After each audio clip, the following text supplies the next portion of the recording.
Okay, we're going to begin a series of lectures. There'll be 6 on soft confrontation. Because we know that what is at stake is a person's freedom, and we want to plant seeds so that the person begins to question their ideology, because an ideology can kill a person's life and relationships outside of their particular community. So if they are ideologists of the free market, that's fine in their community. When they go into the Rotary or Kiwanis or whatever it is, and as long as they stay within their group, they can feel they are right, true, have the absolute correct system. If they are evangelical or whatever, they can go to church. But the first lesson for a soft confrontation is that people have parts. They are not complete, coherent people and a single entity. And so what we need to know is that people go through moods.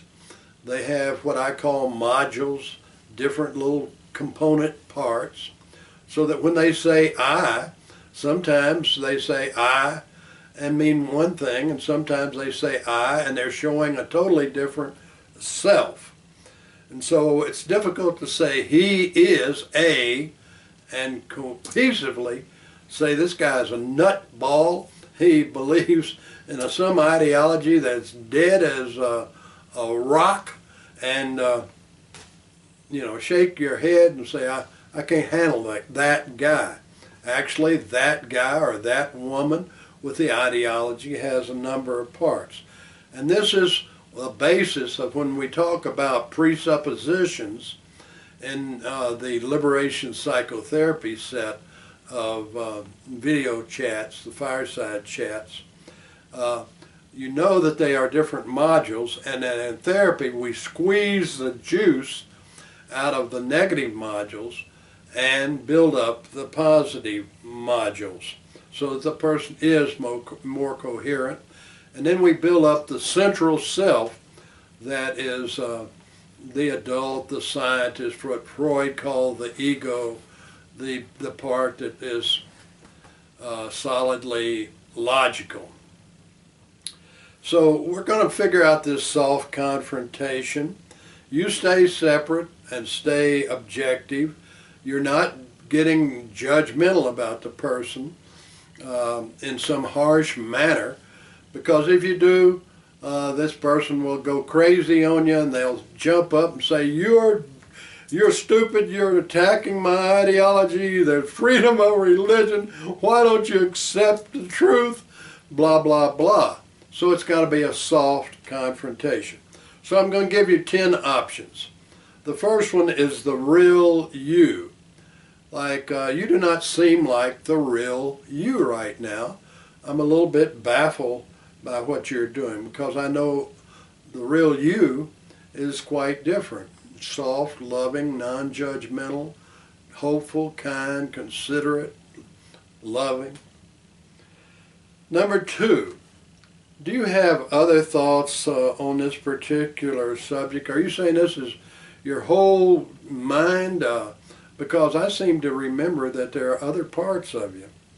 3, when you get into this space, I'm a little baffled. I don't know exactly what to do. I sense that you're different from your true self, the real you. 4, I'm trying to balance this self with other moods I see you get in. Here I'm going to go on one little tangent, and that is that a great book has come out called All Things Shining by Dreyfus, a philosophical professor at the University of California, Berkeley, and Kelly, Dr. Kelly, who is the head of the philosophy department at Harvard. And All Things Shining is really explaining how people get into different moods.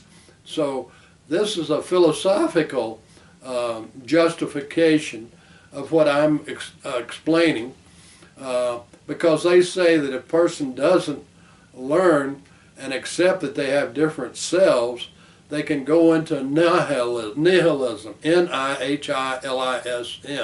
where nothing is meaningful, and you just go along, and it doesn't make any difference if you put tattoos all over your face and rings in your nose, ears, eyes, lips, tongue. It doesn't make any difference. Just do whatever you want. Life is meaningless. That's nihilism.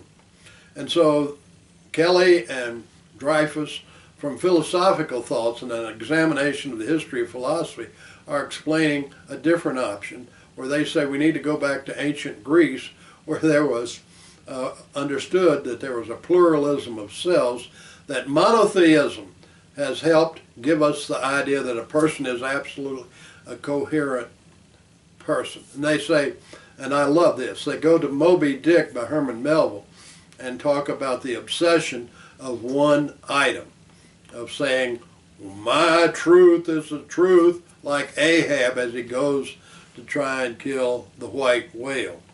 Where was I? Was I on preacher mode, number 5?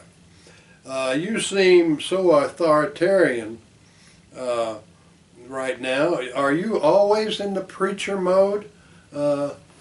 Is that what you, because you just don't seem like the real you, the true self that I know. Number 6.